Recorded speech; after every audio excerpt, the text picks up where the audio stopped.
This is the Signal 51 Chronicles, the fire next door. Welcome to the Signal 51 Chronicles.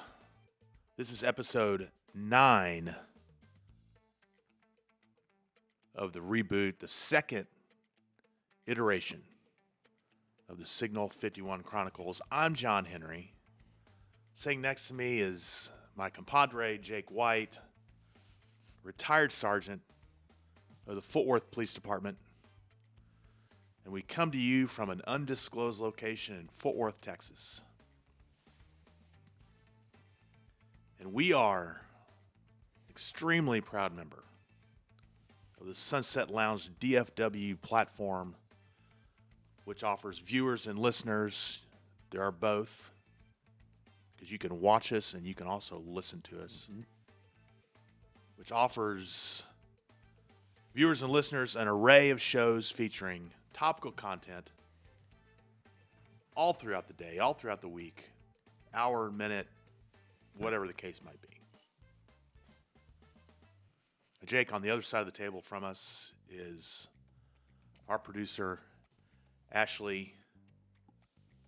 We ask every show, where would we be without Ashley? I love y'all too. Wouldn't work out. The answer is we would be nowhere. Nowhere. Nowhere. It was a woman that both gave us life in this world. We call her Mother. And it is still to this day Ashley who's given us life as a podcasters. Yeah. I'm glad I can mother something in life.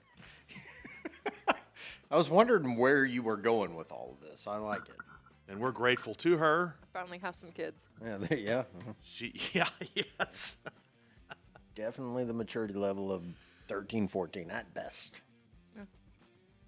I worked with college boys. All right, well. Let's dive into what we are convinced will soon become the world famous last meal segment. Yep.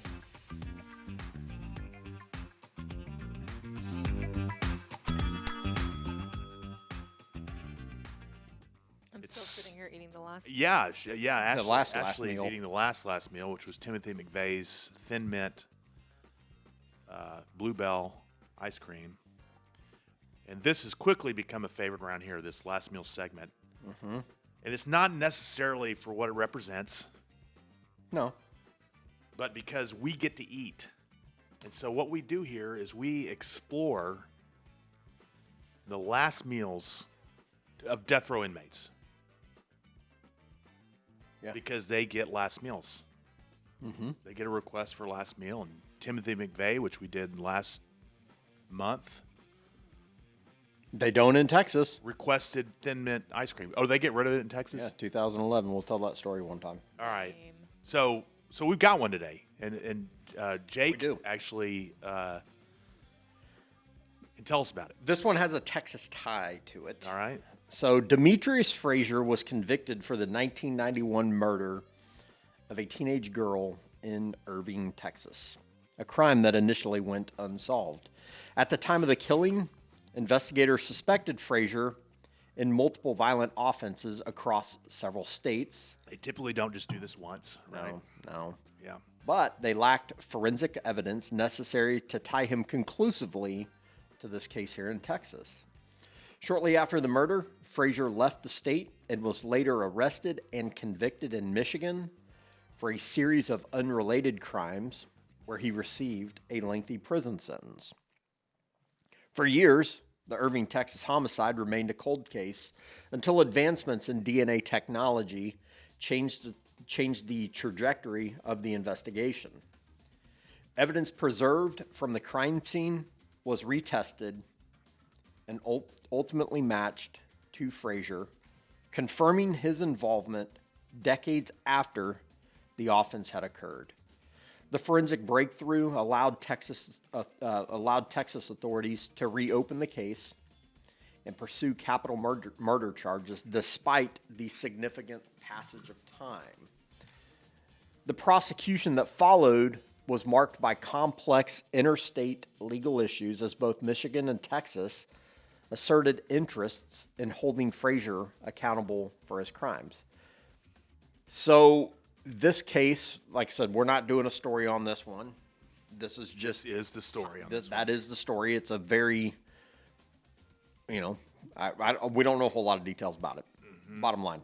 But what we do know is that on February 5th, 2025, the execution of Alabama death row inmate Demetrius Terrence Frazier was carried out by, I'm not going to even try to pronounce that word, but he was nitrogen hypoxia, perhaps? Yeah. Yeah, I think that's right. Just took a second to read it. On February 6, 2025, at the William C. Holman Correctional Facility in Atmore, Alabama. He was pronounced deceased by a physician at 6:36 p.m. On February 6, 2025, he had 7 visitors, no phone calls. He refused his breakfast, lunch, and dinner trays, but requested his last meal, which we have right in front of us, John. Yummy. This last meal consisted of burritos, chicken chalupa, tacos, chips and dip, and Mountain Dew, all from Taco Bell. Taco hell. Taco hell, as some call it. Now, Taco Bell. Taco Bell it is. So, It's not La Playa Maya. It's not, Joe T. Garcia. it scratches an itch when you need it. It does. I don't know that last meal worthy. I would rather have Chewy's. Yeah. Chewy's. There you go. Chewy's is another one, yeah. So we've got his last Chewy's meal. of Alabama. His last words, too, Yeah. were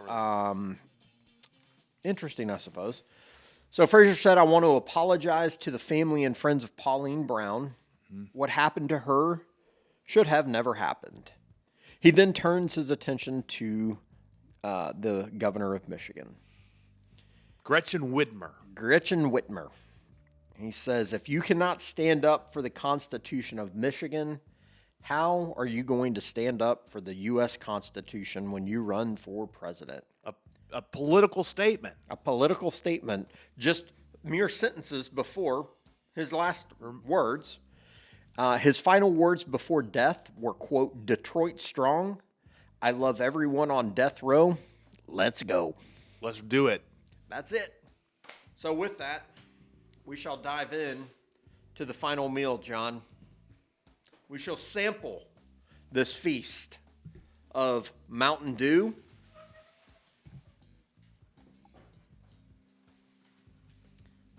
I would like to understand why anybody would pick Taco Bell.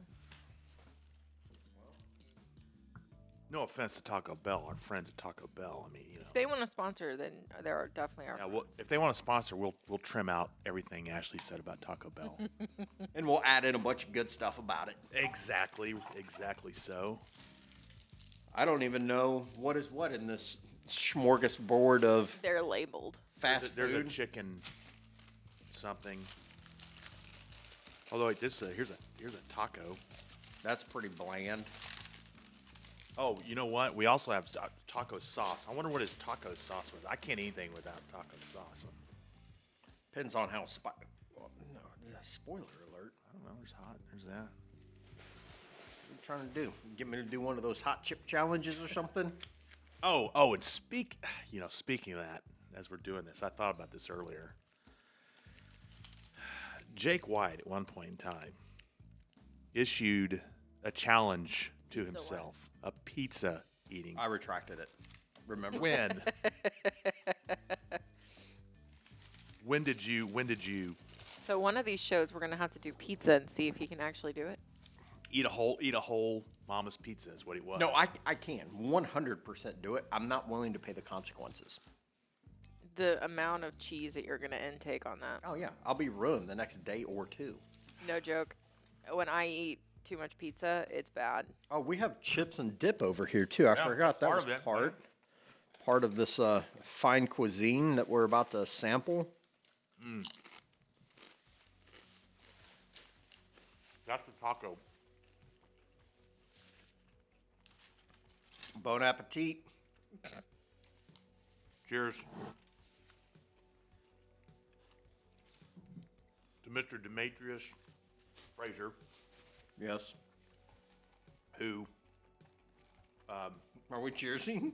Is that what this is? yeah, I find it very funny. and God rest his soul, may he be at some point embraced in the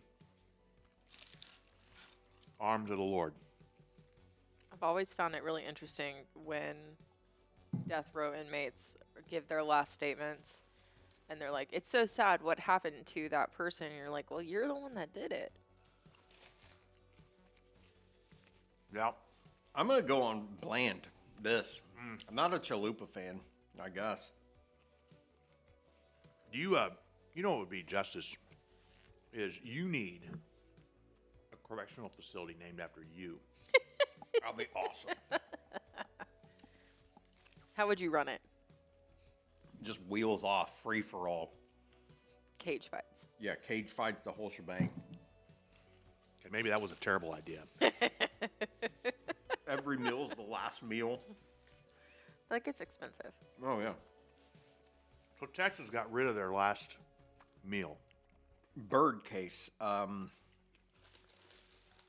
was that out? The dragging death. Yeah, in Jasper. Jasper. Yeah. What happened? Or wasn't that Chris Brodsky's deal?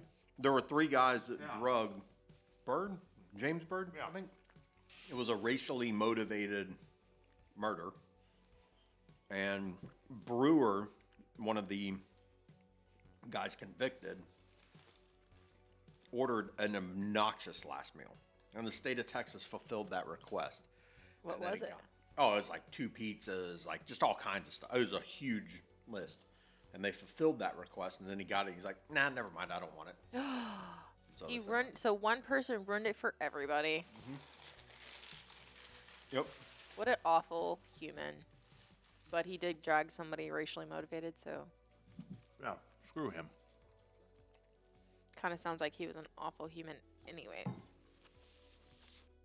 Is this what you would want for your last meal on Earth? Well, I'll say this much. There have been times where I thought Taco Bell was going to be my last meal. Yeah, I can see that. Because one, the only way I'm eating it is to nurse a terrible hangover. Only way. And then, of course, there's the aftermath where you're like, okay, this literally is going to be my last meal. Mm-hmm. But you know what? In a pinch, the nutritional value is not there, but it does fill one up. I don't know the last time I've had Taco Bell. Been a while. Yeah, me too.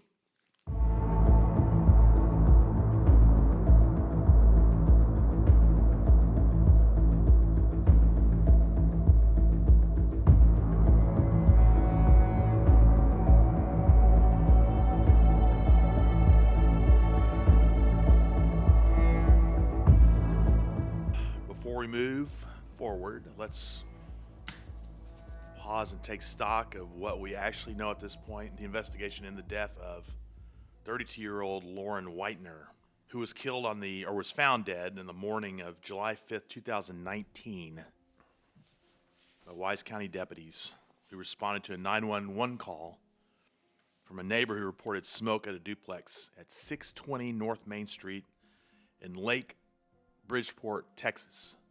Inside, firefighters found Ms. Whitener deceased on a burned mattress.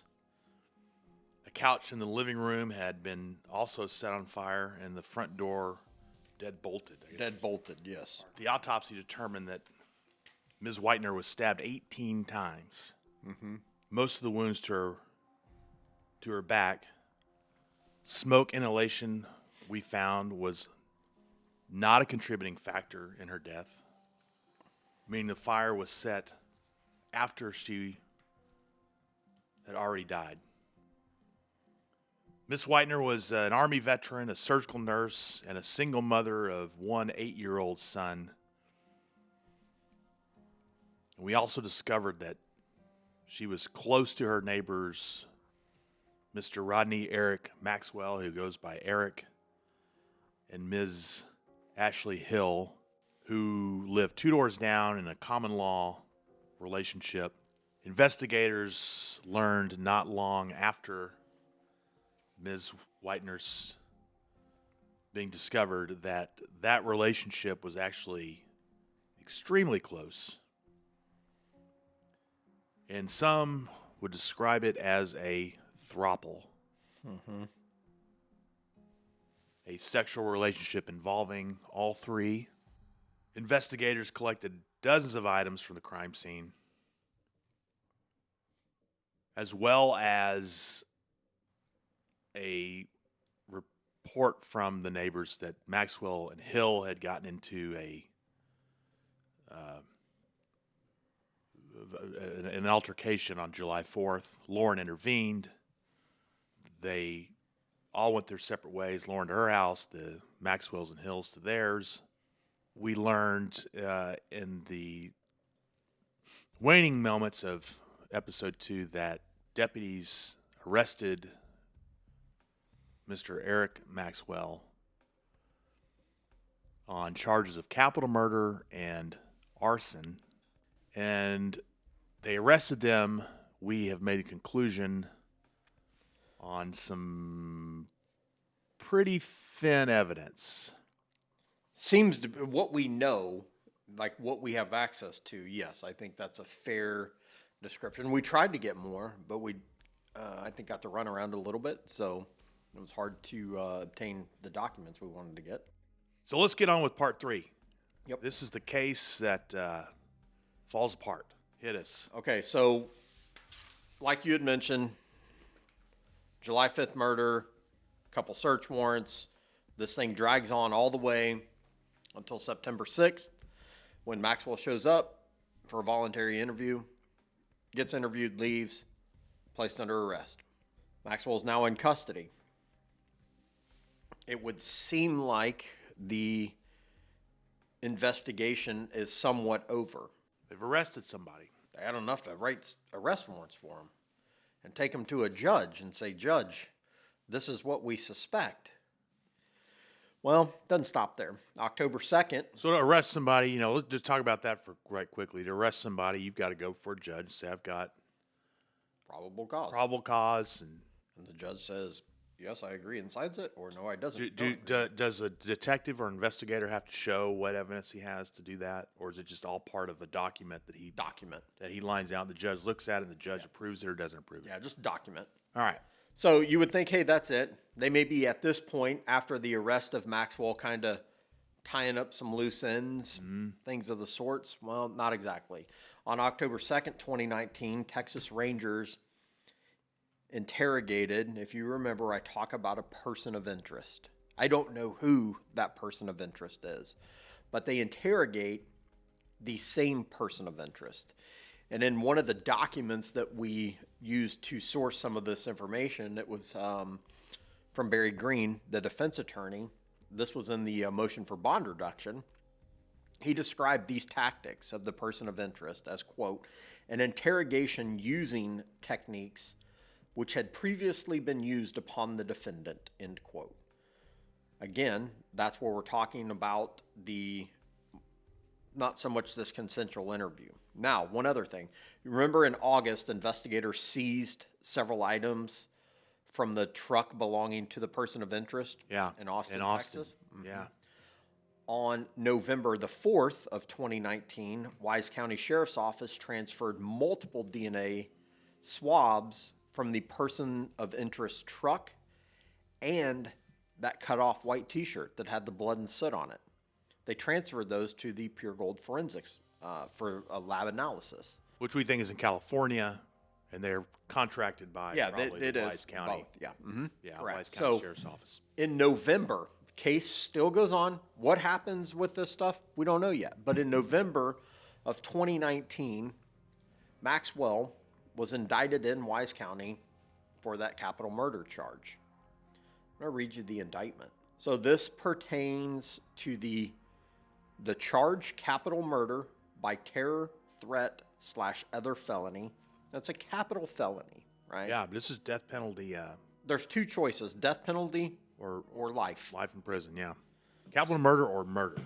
The grand jury for the county of Wise, state of Texas, duly selected, impaneled, sworn, charged, and organized as such at the July term of 2019 of the 271st Judicial District Court for said county, upon their oaths, present in and to said court at said term, that Rodney Eric Maxwell, hereinafter styled defendant, on or about the 5th day of July 2019 and before the presentment of this indictment in the county and state aforesaid did in paragraph 1 then and there intentionally caused the death of an individual, namely Lauren Ann Whitener, by cutting and stabbing Lauren Ann Whitener with a knife,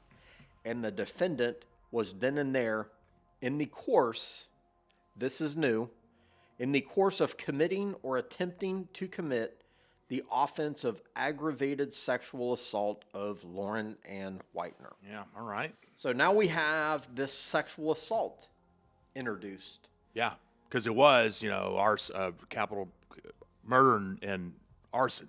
In the very first episode, if you remember, we talk about during the autopsy, they do that sexual assault exam. Yeah. Right? Sexual assault kit, right? Kit. Rape kit. Yeah. In short, that's what it is. Yeah. Right?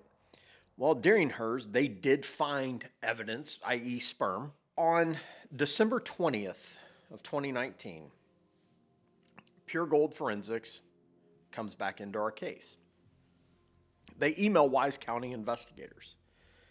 In the email, I'm just going to go ahead and read the email, and we'll put it up there for people to see. Sent Friday, December 20th at 7:23 p.m. This, I believe, is a forward. Here's the latest Pure Gold and the Swifts report. So the Swifts is something we didn't get into. Swifts is that offsite lab. It's in Dallas. That's where they're processing a lot of that evidence. Okay. Gotcha. Pure Gold is a separate consultant style out-of-state lab. Okay. Gotcha. So Wise County is using Swifts. So it's Southwest. I don't know the exact acronym without looking it up. Says, quote, Lieutenant Downs, I have reviewed the work performed by Swifts. Well, I'm not going to quote it. It's pretty graphic, but long story short. Yeah, give us the a summary. Pure Gold scientist, analyst reviews some of the evidence. Whitener did have intercourse within about a 24 to 36 hour time period. More recent sexual intercourse, and it resulted in a lower than number amount of sperm cells. And more recent intercourse with a male who does not produce the typical number of sperm cells, right? So there's three things. The microscope smear was found to be sperm positive with a low quantity of sperm heads. And that it happened within 24 to 36 hours. Yeah. My interpretation of this profile is that it is consistent with Whitener plus an unknown male plus a possible third trace level contributor. I believe the foreign male contributor can be determined, and here's where it gets really strange. All male references tested to date are eliminated as possible contributors to this profile. That includes Eric Maxwell. Because he very readily and willingly gave them. He gives them the sample. Gives them samples. But again, you go back to that grand jury indictment. He's accused of it. And it's there. I mean, that's what it says. then and there in the course of committing or attempting to commit the offense of aggravated sexual assault of Lauren Whitener. All right, this is a mess. Let's go back and I'd like to know who's on this grand jury. So let's go back and look at all of the evidence. What is there that ties Maxwell to this case? It's their neighbors. What evidence ties him to this case? None. In fact, the evidence Zero. seems to almost support a claim that he has nothing to do with this case. Right. Arrested in September. He's in custody. You don't know why he's in custody? Because the bond amount's pretty darn high. Now, look, I'm not saying a bond amount for capital murder should not be high. He's in custody on a $750,000 bond. Mm-hmm. March of 2020, Barry Green, his attorney, files a motion to reduce Maxwell's bond. The motion was granted. Maxwell was able to bond out. We will also show some of the information in that bond reduction. But when you read that, again, is it one-sided? Sure. Barry Green's the defense attorney, right? That's his interpretation. That's his side. Yeah. Okay, but when you read that, you have to ask yourself, what do they have? Because they gave, so the discovery packet, the prosecution gives Barry Green what is described as over 1 terabyte of evidence. Where I still have the questions is what do they have that ties this Maxwell guy to this? So you would think you read through this bond reduction motion, and you're like, oh, man, I mean, they got to drop the charges on him. Yeah, I mean, how's this even continue to go? What do you do? No, they don't. It was not until September of 2020 that the charges against Eric Maxwell were finally dismissed. So like a year later. 1 year later after his arrest, they finally dropped the charges on Maxwell. But where does that leave us? Empty-handed. Nobody. Yeah. Whoever killed her is still out there. Yeah. They have evidence that they could test, I would think, right? They have the... They got all that stuff from Austin, whatever that stuff is. Who knows? And that's the thing. Who knows? I think if there was something to that Austin evidence, I would think that they would probably pursue that. But the reality is we're 5.5 years later. Damn it, a foggiest idea. Nothing. So I have a question. If the door was deadbolted from the inside, how did that person get out?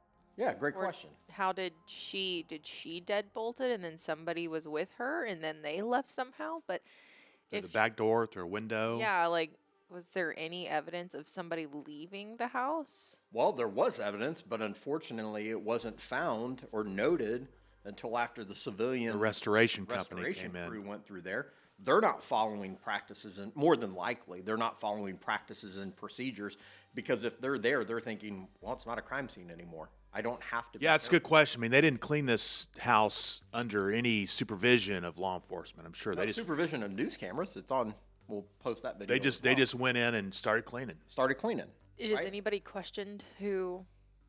Well, real quick though, going back to your about the locked door. That's a fair question, right? Everybody has this fear of the boogeyman coming in through a window and back door, kicking in a back door. Well, the back door wasn't kicked in. Perhaps it was unlocked. The reality is that's pretty rare. I'm not saying it doesn't happen. I'm not saying that these dudes won't sneak in through a window at 4 o'clock in the morning. But here's what else. Also indicates somebody has a key. Deadbolt, though. Aren't you locking that from the outside? You can't You lock can the lock it back from the inside. You could. But here's the other thing. It's a duplex. If this was a house in the country with no neighbors, I'm good with the idea of nobody hearing somebody getting stabbed to death 18 times. It's a duplex. I find it hard to believe because let's just play an assumption here. Let's just assume that she's laying in her bed asleep at 4 o'clock in the morning and the boogeyman comes in through the window or through the back door and just immediately starts stabbing her. Right. Now, outside of a fatal wound on the first stab, which could happen. Right. Not saying It it kills couldn't. her instantly. Outside of that, what do you think her first reaction is going to be? She's gonna scream. Scream Yeah. loudly. And she's got a wall neighbor. She has a neighbor who shares a wall. The other thing is, keep in mind her background. I mean, she's a combat veteran. Yeah. No, I'm not saying that highly trained in hand-to-hand combat or anything of the sorts. I'm not saying that. She's not just your run-of-the-mill, I've never been faced or trained in any kind of scenario like this. Combat danger. Yeah. Right. They focus on that bottle of charcoal lighter fluid, and you remember the red gas can. Yeah. I forgot to touch on this. They saw it on Maxwell's porch on July 11th. They are investigating an arson. Correct. You would think that would be a valuable evidence item to seize. Did they not even collect it? They didn't collect that until a week later. Okay. But here's the other part of that. How likely is it that this person, guy, girl, who knows? Remember, there was girl DNA on battery too. Who knows who killed her? Mm-hmm. How likely is it that they go in there? I think the goal was to completely set the house on fire. They failed at that. Why? Because why else would you set the couch on in the front room and then the bed, right? You're hoping, hey, this fire is going to spread quickly. It's highly unlikely that the arsonist is going to take the accelerants with them. Because if in their mind, hey, this thing's going to go up in flames. Catch my house on fire. Well, so too would be a gas can. So too would be the charcoal lighter fluid, right? Yeah. Because that was one thing. The lab did say her body had the accelerant would have been consistent with that lighter fluid bottle they found. You're taking that with you? You're running out of the back door carrying a bottle of charcoal lighter fluid and a gas can? No, doesn't make any sense.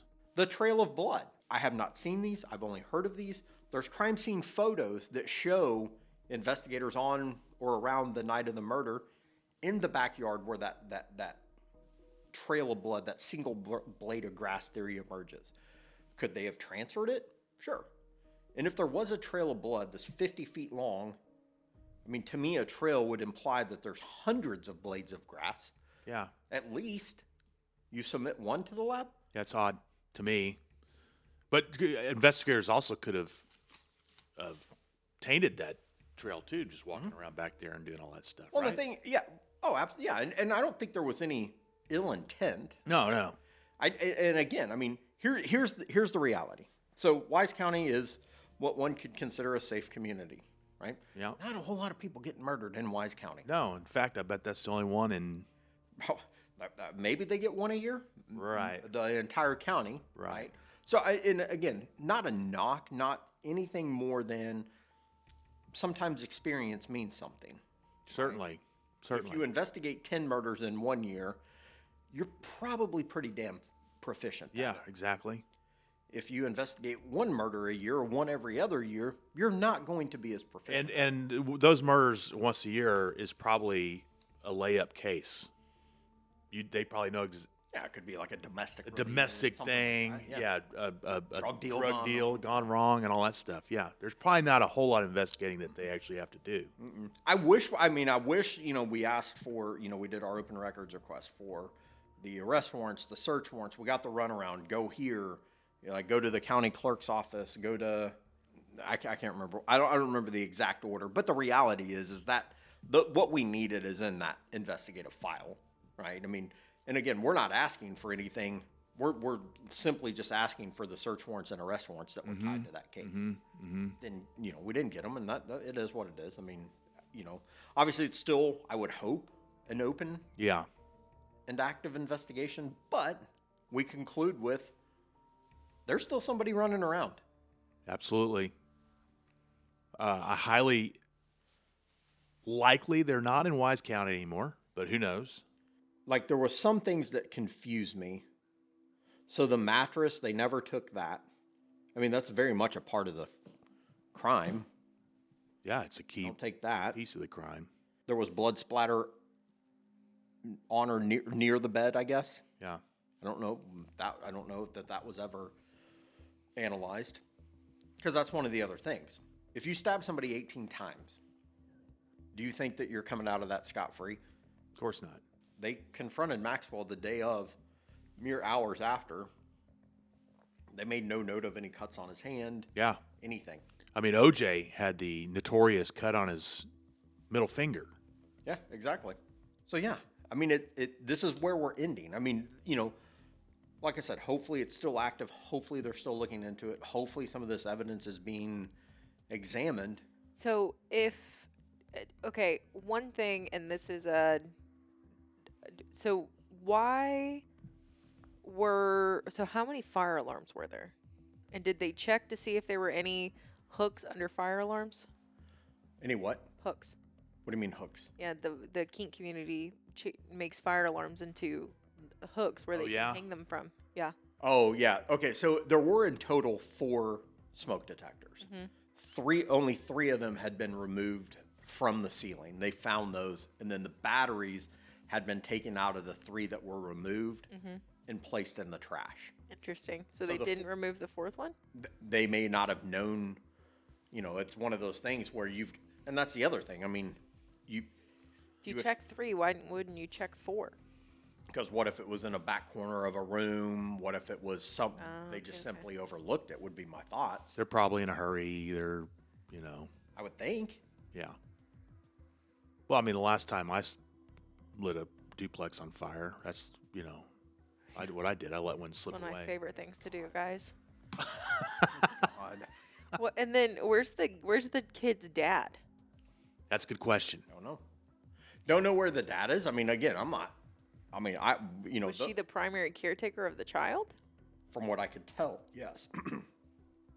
That's what it appeared that she was. Again. And he probably, if that's the case, Dad probably had the kid for maybe the summer, possibly a long extended period, or for the 4th of July. I mean, we did try. I mean, we reached out to multiple people to try to get an idea about Lauren, maybe to get some background. It's a sensitive topic, so frankly, nobody got back with us, which I understand. I mean, they probably don't want to, peel that open. Because I mean, you would think one of the people that they would look into, maybe they did, is Dad, just because intimate relationship, maybe. Violence is a thing. Yeah. If she was involved in this throuple, You know what I did? there could be a whole lot of people who don't like that. And I have. She knows. I have no idea what this means. I'm not in any way, shape, or form pointing a finger, suggesting, promoting any kind of theory in this. But one of the things on her Facebook page, almost exactly 1 year before, she leaves a positive review for a law firm. I think it was just general. I don't want to say without actually knowing for sure, but I mean, I thought that was interesting. I mean, it just doesn't seem, and maybe I'm wrong. Maybe they're like, hey, send us our 5-star review after we've helped you out. I don't know, but I thought that was kind of interesting. Could be a friend. But I mean, here's the problem though. Like right now, there was so much available. There was so much of this case that was made available to the public that it's almost as if they're begging for y'all to solve it. Well, but I mean, anybody they come across, there's so much out there to where it's like, okay, so now they know a defense. Like, we need to answer this question, like provide. Like, there's so much available information out there that it's going to be hard because at this point, any other suspect is going to be able to answer many of these questions. Yeah. Whether they're fact or fiction answers. They have an answer to these questions. Yeah. Did they look into anybody she served with, or how long had she been? Was she out of service? She was out. We actually did try to. That was one of the people we did try to get a hold of. And did not have any luck there. So the best I could tell, she had completed her service. Yeah. I was gonna say, because that's the big thing for me is that lock being deadbolted. Like. Oh yeah. The lock being deadbolted. Nobody else is in the house. Nothing else has been tampered with. All the doors and windows are locked. Like, that is something that not the average person can get done. Well, and it is also, I mean, it is incredibly rare that an unknown person goes and, like I said, mean, there are the boogeyman stories out there, but they're pretty damn rare. In Lake Bridgeport? Especially in Lake Bridgeport, Texas, right? Like, I mean, it's kind of remote, if you will. I mean, it's got to be somebody she knew. You know, it was just typically that's the case anyway, right? I mean, you know, unless you're talking about a serial killer, there aren't many serial killers roaming Wise County. Unless they're specifically looking for her. Well, you say that. I think That'd be the best place to hide, where you're not looking for somebody. there was some online theories of it was a murder that happened here. Well, I say it happened here. The bodies were recovered here in Fort Worth, just a mere few miles from where we're sitting right now, in fact. Back in 2020 or 2021, they were found in a dumpster. Yeah, I recall this, yeah. Right, and the dumpster was set on fire. Correct. And the guy in that case was also accused. I don't know if he's been convicted. I don't know the status of it. But another house, like barely a mile to the southeast of where we're sitting right now, they thought it was like an accidental fire, had something to do with a gas leak. It turns out it wasn't. Same suspect. Well, that guy apparently had a Wise County tie. Oh, yeah. Maybe via probation or something of the sorts. Now, again, they have his DNA sample. He's no longer an unknown person, right? Yeah. If he's been incarcerated, that you know, at least at the county level. Like I said, I don't know the status of his case. So I wonder how those others were killed, too. I believe the ones they found in the dumpster were also stabbed. Is that right? I think they were decapitated. Oh. Escalation. Yeah. I'll say this. Possible. The specimen sample being as large as it was, I'm kind of shocked that there was only. It seems like lazy work to me that the only person that was a person of technical, like that has been seen throughout this as a technical person of interest was the neighbor. Even though they were in a sexual relationship, from what you're saying about the mattress and whatnot and her rape kit, it sounds like there were at least 3 people in 24 hours. 24 to 36 hours, 24 to 36, yeah. At least 3 people. And, of course, that Eric Maxwell was specifically excluded. That's what blows me away. That it really is. I mean, That's I just don't, that part I don't understand. I mean, like I said, I don't know the rhyme or reason for that. You know, unfortunately, we don't, you know, hopefully at some point this thing gets solved. But again, we're 5.5 years into it. Well, I say that we follow up on this. Agreed. We'll keep looking into it. This remains a mystery, yes, and see if we can't deploy the tools to do so. So anyway, I was gonna say, if you have to take a guess, though, if we look ahead in a year, and we keep looking into this, today, do you think that currently the person who did it is somebody who's a suspect? Well, I mean, Or do you think there are no suspects and everybody's on the table? the problem is, I mean, the evidence there said you know, they compared some of the DNA samples to people they already had known samples from, and they were all absolutely excluded. yeah, I don't. It sounds to me like they don't really have a suspect. I don't think they do. All right, that does it for episode 9. Like and follow, share, all those things you can do on the socials to promote Signal 51 Chronicles. And also, send us your thoughts. Yeah, send us your thoughts on this case. Post them up there. I mean, because some people may know about this, and some people may have their own theories too. Yeah, Let's get a whole chat started on this, y'all. do it. Now, you can find us everywhere. Is that right, Ashley? On Yes. YouTube. YouTube, Spotify, Apple. You can find us everywhere on that, on Sunset Lounge DFW or Signal 51 Chronicles. We are on all major platforms for audio, almost all of them for video. And then any of our social medias, we have Facebook, Instagram, YouTube, and TikTok. What she said. All of it. We'll see you next time. I think I'm going to go binge Adam 12 Yeah, go do that. later. 911,